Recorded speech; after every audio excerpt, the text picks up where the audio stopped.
আমি সকল আপুদেরকে একটা কথা বলতে চাই, আমার ভিডিওটা দেখবেন তাদেরকে বলতে চাই একটা কথাই, কখনো ভুল করেও আপনাদের স্বামীদেরকে, আপনাদের চাচাতো বোন, খালাতো বোন, বান্ধবী, মামাতো বোন, জ্যাঠাতো বোন, কারোর সাথে আপনাদের স্বামীকে পরিচয় করাবেন না, ভুল করেও তাদের সাথে মিশতে দিবেন না, না হলে আপনার সংসার আমার মতো তছনছ হয়ে যাবে। জানেন, আমি আমার বান্ধবী সম্পর্কে চাচাতো বোন লাগে, ছোটবেলাতে বড় হয়েছি একসাথে, খেলাধুলা করছি একসাথে, বড় হয়েছি। বান্ধবীর সাথে আমি আমার জামাইয়ের সাথে এতটাই পরিচয় করে দিছি, এতটাই ঘনিষ্ঠ ছিল, আমি কখনো বুঝতেও পারি না।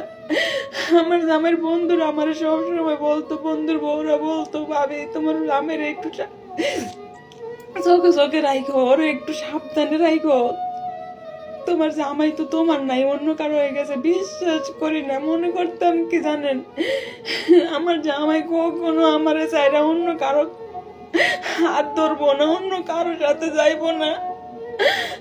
সেই জামাই, সেই চরিত্রহীন লম্পট স্বামী আমার মতো একটা বউ রেখে, আমার সুন্দর একটা বাচ্চা, আমার একটা মেয়েটারা রাইখে সে অন্য নারীর হাত ধরে চলে গেছে। জানেন, অন্য নারীর হাত ধরে নিজের চরিত্র ঢাকার জন্য আমার চরিত্রের ভিতরে কালি লাগাইছে। সে আমার নামে অনেক উল্টা পাল্টা অপবাদ দিছে, কিন্তু সে তলে তলে আমার বান্ধবীর সাথে সম্পর্ক করছে। আমি সমস্ত প্রমাণ পাইছি, পাওয়ার পরও আমি বিশ্বাস করি না যে আমার জামাই এরকম কাজ করতে পারে না, আমার বান্ধবী কখনো এরকম করতে পারে না, আমার সংসার সে ভাঙতে পারে না। আমি নিচ্ছে বুঝছে যাইয়া তারে কইছি যে আমি বিশ্বাস করি তোরে, তুই আমার সংসার কখনো ভাঙবি না।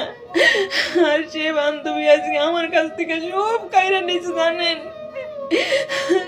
আমি চরিত্রহীন জামাইয়ের জন্য কান্না করি না, আমি কান্না করি আমার কষ্টের জন্য, আমি কান্না করি আমার সন্তানের জন্য। আমার একটা মেয়ে, আমার এই মেয়েটা আমার কলিজা, আমার প্রাণ, আমার জীবন, আমার শরীরের একটা অংশ। মেয়েটার রাইখায় যে আমি দূরপ্রবাসে থাকতেছি, আমি সারাক্ষণ কান্না করি। কেউ যদি আমার মেয়ের কথা জিজ্ঞেস করে তখন আমার বুক পেটটা কান্না আসে।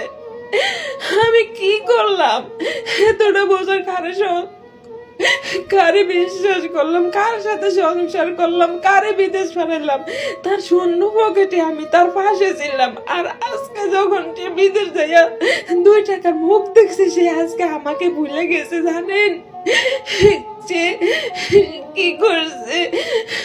আমার শোকের জন্য আমার বিয়ের পরে আমি আমার শ্বশুর বাড়িতে অনেক কষ্ট করছি, আমি আমার স্বামীর ভালোর জন্য অনেক কিছু করছি। অন্য এক সময় সেই গল্প কর্ম, সেই স্বামী আমার সুখের জন্য আমার পরিবারে তারে বিদেশ পাঠাইছে, তার পরিবারে চাইরা না পয়সাও দেয় না, এবং কি তারে যাওয়ার সময় বিদেশ একটু নজর চোখেও দেয় না। আর সেই পরিবার নিয়ে আজকে সে অনেক ভালো আছে, কিন্তু আমার পরিবারে আমারে ভুলে গেছে, আমার মেয়েরে ভুলে গেছে। কারে দেখামো এই মনের কষ্ট? কেউ যদি বলে যে তোর মেয়েটা কেমন আছে, কথা কইছিস নি, তখন আর মনটারে মানাইতে পারি না, বুক কয়েকটা কান্না আসে, মন চাইছে চিল্লে কান্না করি। কান্না করতে করতে মাথা ব্যথা, গলা ব্যথা করে, চোখ ব্যথা করে, এখন আর কান্না করতে পারি না।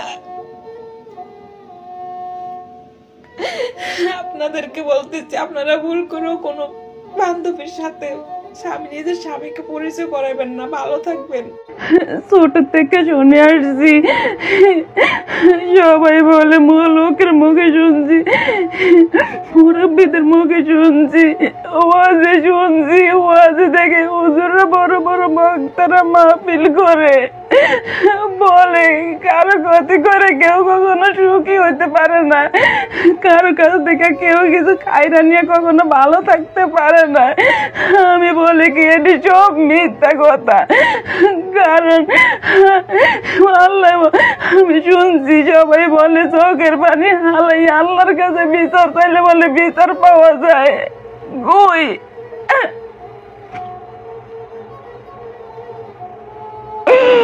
আমি যে 5টা বছর চোখের পানি ফালাইতেছি, আমার কাছ থেকে যে আমার সংসার, আমার এত সুন্দর সংসার, আমার সন্তান আমার স্বামী কাইরা নিছে কই, তারা তো খুব ভালো আছে, হ্যাপি আছে। কষ্ট শুধু আমি না আছি, আমি না কষ্ট ভোগ করতেছি, দুঃখ ভোগ করতেছি। প্রতি রাইতে আমার কান্না করে চোখের পানি আমার পালিশ ভিজে। আমি যাই যে 5টা বছর চোখের পানি ফালাইতেছি, আল্লাহর দরবারও চোখ কান্না করতেছি। আমার কান্নায় আমার আশেপাশের লোক ঘুমাইতে পারতো না। আমার সবাই সকালে দিন হইলে আমার বুঝাইতো। আমার সারা রাত আমি আল্লাহর কাছে কান্না করতাম নামাজ পড়া।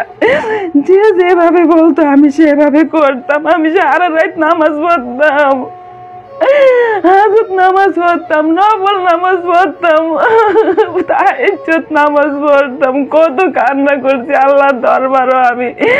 আমার সংসার ফিরে পাওয়ার জন্য আমি পাই নাই। আমি আমার সব কাইরা দিছে আমার কাছ থেকে।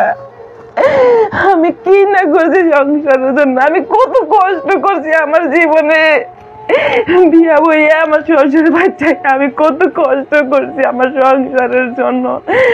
আমি যখন মোবাইলে শুনি মানুষের মেয়েরা বাচ্চা দর্শন হয়, আমি দূর প্রবাসে বইয়া চোখের পানি পালাই আমার মেয়ের জন্য। আমার প্রতিনিয়ত আমি কান্না করি আমার মেয়ের জন্য। আমি একটু নামাজ পড়ি, আমি কান্না করি আমার সন্তানের জন্য। তুমি আমার সন্তানকে ভালো রাখো। বই আমি তো আমার চোখের পানির হিসাব পাইলাম না। আমার কাছ থেকে খাইরা নিয়ে তো তারা খুব ভালো আছে, হ্যাপি আছে। আমি না ভালো নাই, আমি না কষ্টে আছি, আমি না দুঃখে আছি। দুর্ভাগ্য আমি কত কষ্টে আছি একমাত্র আমি জানি, আর আমার উপর আল্লাহ জানে।